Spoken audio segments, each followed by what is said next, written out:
नमस्कार, जय जोहार। छत्तीसगढ़ न्यूज में आपका बहुत बहुत स्वागत है। चलिए देखते हैं आज की 15 फटाफट बड़ी खबरों को। अब एक क्लिक पर घर बैठे देखें मतदाता सूची में अपना नाम। भारत निर्वाचन आयोग की नई पहल। अब वोटर्स मतदाता सूची में नाम है या नहीं, इसे घर बैठे चेक कर सकते हैं। आयोग ने घर बैठे उनका मतदाता सूची में नाम होने की जानकारी उपलब्ध कराई है। इसके लिए electoralsearch.eci.gov.in में सर्च करें। प्रदेश के कोई भी मतदाता अपने मोबाइल से इंटरनेट के माध्यम से जानकारी ले सकते हैं। नक्सलवाद की समस्या पर कांग्रेस बीजेपी में जुबानी जंग। छत्तीसगढ़ में पहले चरण की विधानसभा चुनाव में 7 नवंबर को नक्सल प्रभावित 20 सीटों पर मतदान होगा। इसके लिए नेताओं का चुनावी अभियान तेज है और जुबानी जंग भी तेज हो गई है। नक्सलवाद समस्या पर कांग्रेस और बीजेपी आरोपों के बाजा में भाव लगा रहे हैं। बीजेपी कांग्रेस पार्टी को नक्सलियों के साथ साठगांठ करने का आरोप लगा रही है, तो कांग्रेस कह रही है कि लाश पर राजनीतिक रोटी सेक रहे हैं।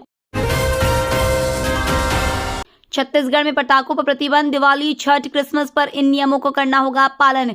दीपावली का त्योहार जैसे जैसे नजदीक आ रहा है वैसे वैसे पर्यावरण विभाग एक्टिव होता नजर आ रहा है। इस बार भी पर्यावरण विभाग ने पटाखों को लेकर गाइडलाइन जारी की है। इसको लेकर छत्तीसगढ़ शासन, आवास एवं पर्यावरण विभाग के द्वारा उच्चतम न्यायालय और नेशनल ग्रीन ट्रिब्यूनल द्वारा पटाखों के उपयोग के संबंध में आदेशों के माध्यम से निर्देश जारी किए गए हैं। उसका कड़ाई से पालन कराने के लिए सभी जिला कलेक्टरों को पत्र जारी कर दिया गया है। गहलोत के बाद अब बघेल बोले, सड़कों पर इतने कुत्ते बिल्ली नहीं जितने ईडी आईटी अधिकारी घूम रहे हैं। भूपेश बघेल ने मुंगेली में नामांकन रैली में कहा कि जांच एजेंसियां छत्तीसगढ़ में छापेमारी करके थक गई है। कोरबा, बिलासपुर, भिलाई, दुर्ग और रायपुर में ऐसा कोई गली मोहल्ला बाकी नहीं है जहां इन लोगों ने रेड नहीं डाली। लेकिन ना तो नेता, ना व्यापारी और ना ही कांग्रेस कार्यकर्ता कोई नहीं झुका। सड़कों पर कुत्ते बिल्लियों से ज्यादा ईडी और आयकर वाले घूम रहे हैं। चुनाव से पहले ईडी ने ताबड़तोड़ छापेमारी की है।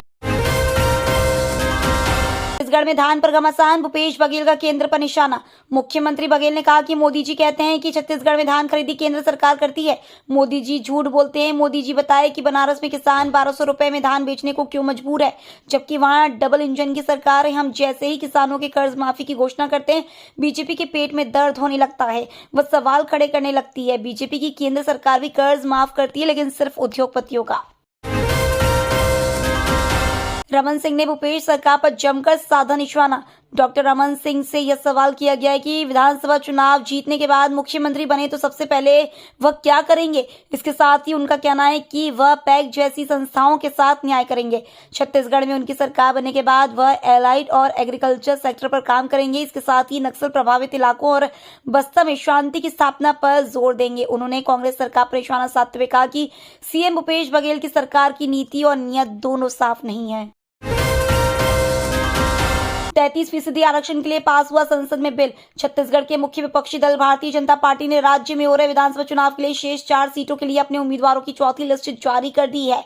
इसके साथ ही छत्तीसगढ़ के दोनों प्रमुख दल भाजपा और कांग्रेस ने 90 उम्मीदवारों की घोषणा कर दी है। भाजपा ने जहां 15 महिला उम्मीदवारों को मैदान में उतारा है, वहीं कांग्रेस 18 महिलाओं को टिकट दिया है। 2 दिवसीय छत्तीसगढ़ दौरे पर आ रहे राहुल गांधी। कांग्रेस नेता राहुल गांधी आज और 29 अक्टूबर को प्रदेश के प्रवास पर आएंगे। इस दौरान वे फरसगांव, भानु प्रतापपुर और कवर्धा में जनसभा को संबोधित करेंगे। सूत्रों के अनुसार राहुल इन सभाओं से चुनाव के लिए नई घोषणाएं कर सकते हैं। मुख्यमंत्री भूपेश बघेल 30 अक्टूबर को दुर्ग में पाटन विधानसभा क्षेत्र से अपना नामांकन पत्र दाखिल करेंगे। इस मौके पर कांग्रेस महासचिव प्रियंका गांधी वाड्रा एक बार फिर छत्तीसगढ़ आएंगी। छत्तीसगढ़ में शुष्क रहेगा मौसम। आगामी 3 दिनों में नहीं बदलेगा तापमान। छत्तीसगढ़ में आने वाले 3 दिनों में अधिकतम और न्यूनतम तापमान में कोई विशेष बदलाव की संभावना नहीं है।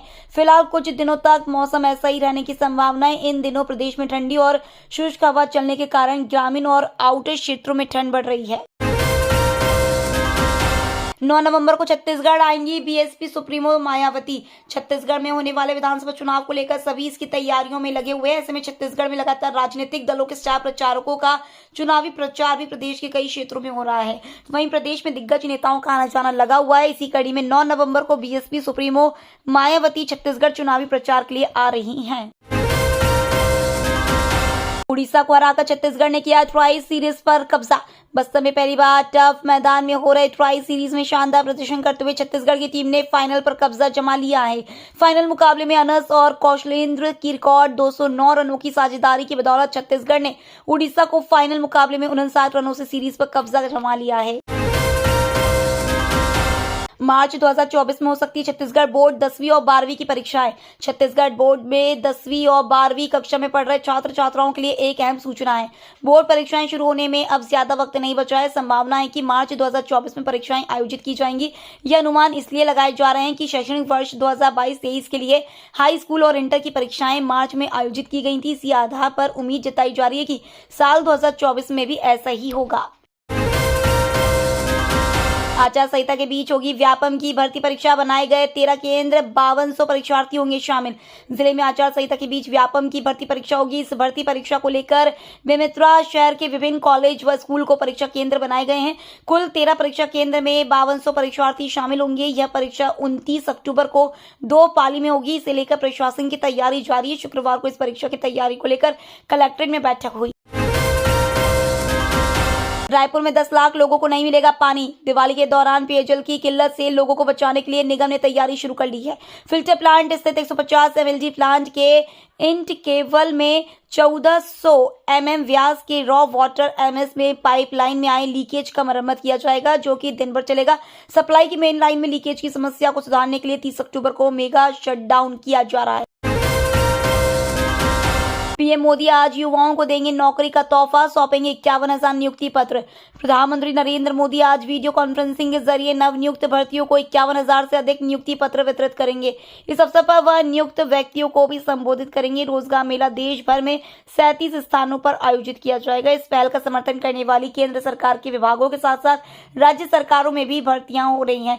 देश भर से चयनित नई भर्तियां रेलवे, डाक, गृह, राजस्व, उच्च और स्कूली शिक्षा के साथ साथ स्वास्थ्य सहित विभिन्न मंत्रालयों और विभागों में सरकार में शामिल होंगी। ये तो थी आज की बड़ी खबरें। डेली खबरों से अपडेट रहने के लिए चैनल सब्सक्राइब करना बिल्कुल ना भूलें। धन्यवाद।